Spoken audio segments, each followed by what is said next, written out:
Pemirsa, ajang pameran akbar kembali digelar, tentu saja kalau bukan Jakarta Fair kemarin 2024. Nah, ajang pameran dan hiburan terbesar ini pemirsa akan digelar selama 33 hari mulai tanggal 12 Juni hingga 14 Juli 2024. Jakarta Fair secara khusus digelar dalam rangka memeriahkan HUT Kota Jakarta yang tahun ini menginjak usia ke-497 tahun, sekaligus merayakan 55 tahun penyelenggaraan Jakarta Fair. Nah, apa yang menarik pemirsa di penyelenggaraan tahun ini? Langsung saja kita akan membahasnya bersama dengan Marketing Director PT Jakarta International Expo, Bapak Ralf Schoeneman. Selamat pagi, Bapak Ralf. Selamat pagi, Bu Gadis. Sehat ya, Pak ya? Sehat. Semangat sekali bulan Juni ini, kita selalu menyambut keceriaan dan kemeriahan di Jakarta Fair, Pak Ralf. Ya, jujur saya tidak terasa ya, waktunya berjalan begitu cepat. Waktu berjalan begitu cepat. Kita udah ulang tahun lagi Kota Jakarta, Pak Ralf. Ya. Nah, tahun ini tema Jakarta Fair adalah mendukung pertumbuhan ekonomi nasional di Indonesia. Apa sih yang menjadi misi dari J-Expo untuk misi ini, Pak? Ya, memang Jakarta Fair itu merupakan pameran yang terbesar, terlama, dengan jumlah pengunjung yang paling banyak di Asia Tenggara. Itu harus diakui ya, itu betul. pameran besar sekali. Dan karena pameran ini besarnya luar biasa, itu of course menimbulkan multiply effect yang sangat-sangat besar. Artinya dari pertumbuhan perekonomian kita punya kontribusi terhadap DKI juga cukup besar. Dan yang paling penting juga kontribusi terhadap hal-hal lain, misalnya ketenaga kerjaan ya, atau kita membantu para UMKM dan lain-lain. Tapi yang paling penting kalau kita bicara di sini, memang kita J-Expo itu bukan hanya penyelenggara Jakarta Fair saja. Jakarta Fair of course adalah salah satu, atau adalah pameran yang terbesar, yang saya sudah katakan terbesar di Asia Tenggara. Tapi di tempat kami juga banyak sekali pameran-pameran yang besar terhadap kontribusi terhadap kota Jakarta maupun nasional sangat besar. Oke. Nah, untuk J-Expo atau maksud kami Jakarta Fair itu sendiri ajang pameran paling besar ya yang kita lihat di Jakarta. Kontribusi Jakarta Fair dalam menggalakkan inovasi, industrialisasi dan juga kreativitas seperti apa, Pak sejauh ini? Ya, kita bisa lihat dari kepesertaan yang ada di Jakarta Fair. Kepesertaan kita itu sangat beraneka ragam ya, dari pihak swasta sampai ke UMKM, dari pihak inovasi misalnya industri musik dan lain-lain, atau industri culture, kebudayaan dan lain-lain, semua itu bisa tampil di Jakarta Fair. Dan kita bisa lihat, contoh kalau kita bicara tentang kreativitas industri musik, banyak sekali artis-artis juga yang tampil untuk pertama kali di Jakarta, yang nantinya mereka berkembang dalam kurun waktu 2-3 tahun, mereka akan menjadi artis-artis papan atas. Banyak sekali contohnya itu, dulu Gigi, Ungu dan lain-lain ya. Jadi di sini kita bisa lihat, dari sisi UMKM kita juga bisa lihat bahwa kita sangat membantu mereka supaya mereka itu bisa juga ada kesempatan untuk menjual produk-produknya dalam kapasitas yang mungkin hanya untuk local market dulu, tapi nantinya bisa berkembang, siapa tahu bisa masuk ke ekspor ya, untuk dikirim-kirim ke luar negeri. Jadi di sini kontribusinya Jakarta Fair sangat-sangat besar. Ya, artinya memberi kesempatan untuk produk-produk UMKM ini berdaya saing global begitu ya melalui Jakarta Fair ini. Karena memang dari banyak di antara mereka sebetulnya banyak saya belum punya pengalaman itu. Kadang-kadang misalnya mau ada orderan barang, mereka barangnya limit. Karena mereka hanya datang, kadang-kadang mungkin mereka dapat sponsor dari Pemdanya atau segala macam, mereka ada asal ikut, tapi ternyata mereka sadarin bahwa di Jakarta Fair merupakan kesempatan yang baik untuk mengembangkan mereka punya bisnis produk. Ya, artinya ada networking juga di sana, ada exposure juga, mudah-mudahan ini juga makin membantu perekonomian bangsa kita ya, Pak ya. Betul sekali. Oke, kalau kita lihat antusiasme dari tahun ke tahun, infonya tahun ini ada 2.550 perusahaan peserta dan juga 1.550 stand. Seperti apa antusiasmenya kalau kita lihat tahun ini, Pak? Ya, tahun ini ada peningkatan dari UMKM. Karena kita ada meningkatkan atau mengembangkan kita punya zoning, kita atur secara lebih rapi. Dan kita juga memberikan kesempatan lebih banyak kepada UMKM. Di tahun-tahun sebelumnya perbandingannya adalah 60-40, 60 swasta, 40% UMKM. Mungkin di tahun ini sudah hampir 50-50 antara UMKM. UMKM itu bisa swasta, bisa juga yang didukung oleh pemerintah ya. Ya. Jadi kita memberikan zoning-zoning yang lebih bagus lagi, khususnya di makanan minuman atau produk-produk penjualan kerajinan dan lain-lain, itu banyak sekali dihadirkan oleh para UMKM dari daerah. Food and beverage masih menjadi ini ya, minat masyarakat. Ya, food and beverage of course. Jadi orang kalau datang ke pameran jalan pasti lapar, Betul. jalan pasti minum, jalan pasti cari cemilan dan lain-lain. Nah itu kesempatan yang banyak karena itu memang stand-standnya di Jakarta Fair tuh yang menyediakan F&B makanannya beraneka ragam. Betul. Dan memang Indonesia ini kaya akan kulinernya, Betul terkenal akan sekali. kulinernya yang Betul. paling dicari di Jakarta Fair kulinernya biasanya Pak ya. Betul. Oke. Nah, untuk Jakarta Fair tahun ini biasanya kan dari tahun ke tahun selalu ada kejutan nih Pak Ralf ya. Apa kejutannya nih tahun ini? Ya, kejutannya sebetulnya itu pertanyaan hampir setiap tahun ya. Jadi kadang-kadang Harus selalu ada yang berbeda. selalu harus tentunya. ada berbeda. Tapi yang paling penting kalau kita ya, tahun ini memang kita ada perubahan beberapa zoning. Karena kita lihat juga dari minat daripada peserta atau minat daripada market, itu tahun ini banyak sekali di sektor beauty. Karena itu di sektor beauty itu kita akan berikan kesempatan yang lebih luas. Kita kasih mereka di hall base C3 dengan kapasitas besar 5.000 square meter. Karena ternyata beauty kecantikan ini peminatnya luar biasa. Dan yang menarik di Jakarta Fair itu kan it's a pameran for everybody, untuk suami istri, buat keluarga. Maksudnya beauty untuk istri, ya. Otomotif untuk suami, permainan anak-anak ada di situ. Kalau punya anak-anak teenager dan lain-lain, produknya beraneka ragam, musik konser ada dan lain-lain. Sehingga memang itu yang berusaha kita tata, memberikan kesan bahwa Jakarta Fair dari tahun ke tahunnya ada peningkatan dari sisi kerapian, kenyamanan dan lain-lain. Hal lain yang ingin saya katakan juga tahun ini kita ada perubahan zoning permainan anak-anak. Yang dulu tempatnya itu berbeda-beda. Tahun ini kita pindahkan satu zoning yang kita sebut zoning Kids Entertainment ya.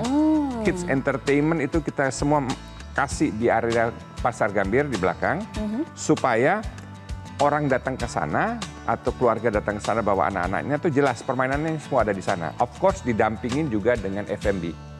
Supaya sambil menunggu anaknya bermain, orang tuanya bisa nyemil atau bisa makan atau bisa minum. Jadi pastinya zona food and beverage ini bisa ada di mana-mana, dan yang lainnya juga tadi disebutkan bahwa Jakarta Fair juga mendukung industri kecantikan yang saat ini sangat-sangat meningkat di Indonesia. Betul sekali. Jadi diperbanyak gitu ya Pak.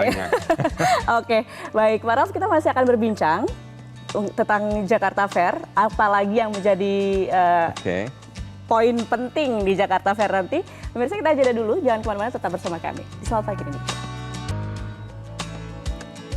Anda kembali di Selamat Pagi Indonesia, pemirsa, kita masih membahas Jakarta Fair 2024 bersama Pak Ralf. Pak Ralf, kita bicara soal daya saing di pasar dunia melalui pameran multiproduk terbesar dan strategis Jakarta Fair 2024. Seperti apa kolaborasi yang dilakukan dengan sejumlah daerah untuk melihat agar kreativitas produk ini bisa bersaing di tingkat dunia, Pak?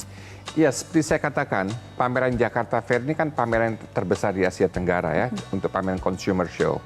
Jadi pameran ini sudah betul-betul memang dilirik oleh dunia, khususnya di Asia Tenggara. Banyak sekali juga pengunjung yang datang dari luar Indonesia, dari ASEAN country dan lain-lain, datang untuk melihat kesempatan bagaimana mereka bisa melakukan kerjasama bisnis dan lain-lain. Nah, ini adalah juga kesempatan yang baik sekali. Karena itu kita berikan zoning di Hall C khusus untuk Pemda.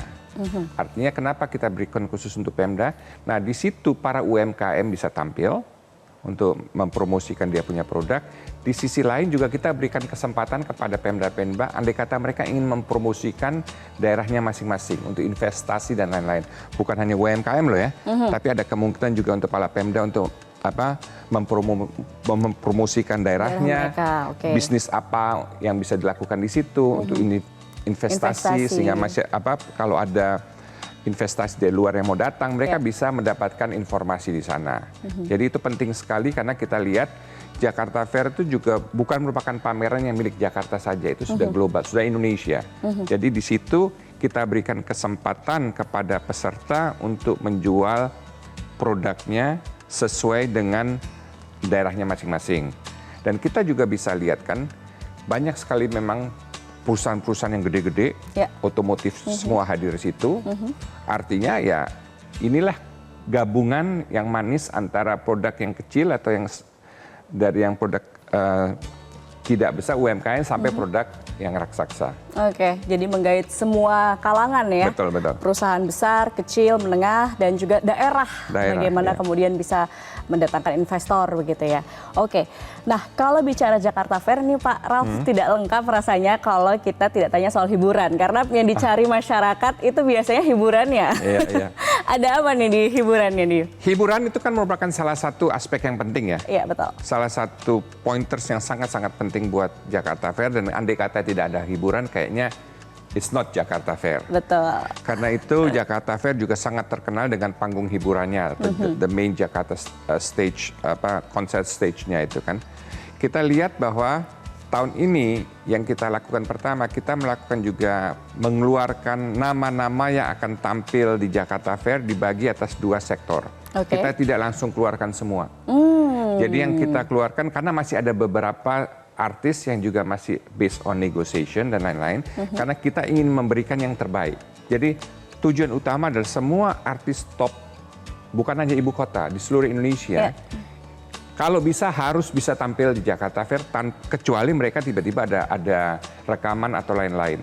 Ya kalau mau dikasih bocoran ya kita bicara tahun ini yang bulan Juni dulu ya. Oke. Bulan Juni itu ada 420, ada Slang, ada Last Child, ada Tony Q, ada Pamungkas, ada siapa lagi, ada Tip X, dan lain-lain lah. Maksudnya itu yang besar-besar ya. Oke. Tapi of course nanti akan datang lagi kejutan-kejutan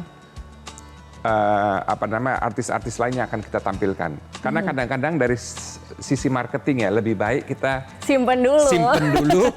Kita informasikan mungkin 2-3 hari sebelumnya gitu. Oke, jadi pemirsa Membuat kalian penasaran semua. Iya benar. Pemirsa Metro TV harus keep update ya Jakarta Fair, siapa aja tamunya. Iya, jadi iya. kita bisa langsung ketika datang, lah nonton siapa nih gitu ya. Betul.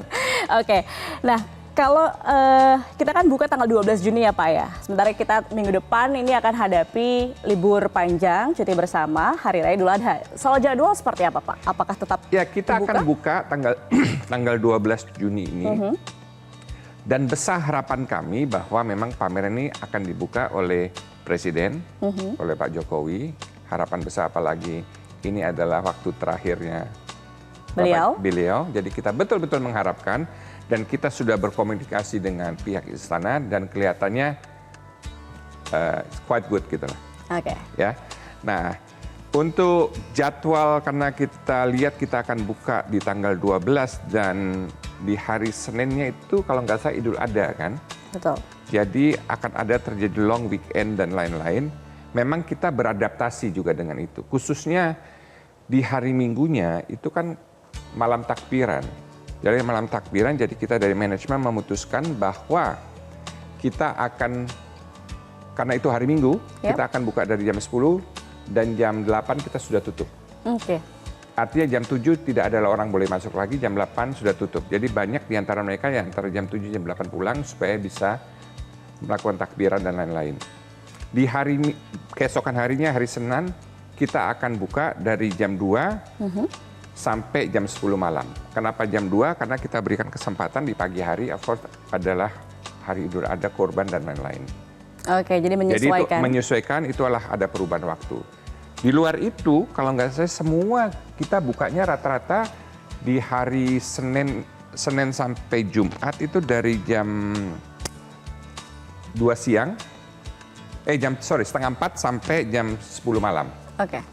Kalau di hari Minggu, weekend Sabtu dan Minggu itu dari jam 10 pagi sampai jam 10 malam, plus tanggal merah ya. Oke, itu dia jadwalnya pemirsa, dicatat ya. Yang mau datang ke Tapi Jakarta Fair. nggak perlu dicatat, ada di IG kita kok. Ada di IG, langsung di follow saja. Di-follow Apa saja. Pak nama IG-nya? Kalau saya jakartafair.id ya. Oke, @Jakarta Fair. Baik, nah kalau bicara soal Jakarta Fair kan puluhan ribu orang datang ke Jakarta Fair. Selalu padat, selalu penuh. Yang jadi persoalan mungkin yang menjadi catatan biasanya sarana dan prasarana, Pak Ralf. Nah bagaimana nih, setiap tahun pasti ada peningkatan dong untuk sarana dan prasarana. Ya. Nah begini, memang yang paling utama kesuksesan Jakarta Fair itu kalau bisa kita berikan kenyamanan. Betul. Kenyamanan kepada pengunjung maupun peserta yang hadir. Nah, atas dasar itu kita bekerja sangat dekat juga dengan otoritas BPKK yang ada di Kemayoran dan juga dengan pihak DKI, apakah pihak kepolisian atau dari tentara juga membantu. Semua ini tujuannya untuk memberikan kenyamanan dan keamanan bagi para pengunjung yang datang. Kenyamanan kan sebenarnya dimulai dari orang berangkat dari rumah sampai kalau mereka berangkat dari rumah nyaman, sampai tempat kita itu macet total, kan mungkin drop kan. Udah bete duluan. Udah agak bete duluan. Karena itu kita sangat memperhatikan hal itu. Kita bekerja sama supaya juga dari trafficking-nya diatur. Dan kita ada juga kantong-kantong parkir di luar G-Expo yang berdekatan sehingga masyarakat itu dari situ bisa jalan ke dalam. Soalnya kalau tidak, ya kalau memaksakan diri masuk kadang-kadang memang parkir kita sudah penuh ya. Oke, tentu saja berarti ada tambahan kantong-kantong parkir untuk kenyamanan para. Dan juga sudah disiapkan shuttle bus maupun Transjakarta pun juga mampir di tempat kita. Jadi apalagi sekarang jauh lebih mudah ya juga bisa dengan Grab dan lain-lain. Kan jauh lebih mudah datang ke Jakarta Fair. Kadang-kadang malah lebih enak datang dengan kendaraan transportasi umum daripada kendaraan sendiri, nggak repot parkir. Betul. Nah, yang tidak kalah penting juga informasi soal tiket, Pak Ralf. Iya. Tiketnya seperti apa? Apakah masih dengan harga yang sama dan juga untuk konser hiburan seperti apa? Tiket kita untuk tahun ini kita ada sedikit perubahan. Artinya yang dulu Jumat sudah masuk ke weekend, tahun ini Jumat kita masukkan di hari biasa. Oh, jadi ada harga ya? Informasi tiket di hari Senin adalah tiket yang termurah 40.000. Selasa sampai Jumat itu 50.000, weekend Sabtu dan Minggu dan tanggal merah itu 60.000. Itu untuk masuk ke Jakarta Fair. Di luar itu tiket itu bisa juga dibantlingkan dengan nonton konser musik. Nah, itu sangat bervariasi ya. Tentang harga tergantung artis apa yang akan performance dan lain-lain. Tapi bisa dikatakan mungkin rata-rata ya on top bayar lagi sekitar di luar tiket masuk ya, itu bayar lagi sekitar 50.000 sampai 150.000 tergantung artis. Kalau belinya bundling itu lebih murah. Karena itu mendingan langsung cek di kita punya IG di mana bisa mendapatkan tiketnya supaya bisa dapat tiket yang lebih murah daripada walk-in ya, daripada beli on the spot. Bagi mereka yang tidak beli bundling, of course di tempat kita tetap bisa beli tiket juga untuk masuk ke konser. Jadi ada promo tiket bundling ya pemirsa untuk beli, terutama untuk juga beli yang tiket online ya Pak ya? Tiket online ya. Ya, jadi diutamakan untuk beli tiket online dibandingkan dengan on the spot karena juga bisa mengurangi antrian masuk ya Pak ya? Betul sekali. Untuk kenyamanan pemirsa juga nih yang datang ke Jakarta Fair. Oke, Pak Ralf, terakhir sebelum kita sudahi, kita tutup perbincangan kita kali ini, harapan untuk Jakarta Fair 2024 apa sih Pak dengan misi yang diusung tahun ini? Harapan kami, pertama kami of course kita bersyukur ya, bahwa harusnya Jakarta Fair tahun ini adalah Jakarta Fair yang ke-57. Tapi akibat COVID dan lain-lain kan akhirnya hanya kita harus stop selama 2 tahun.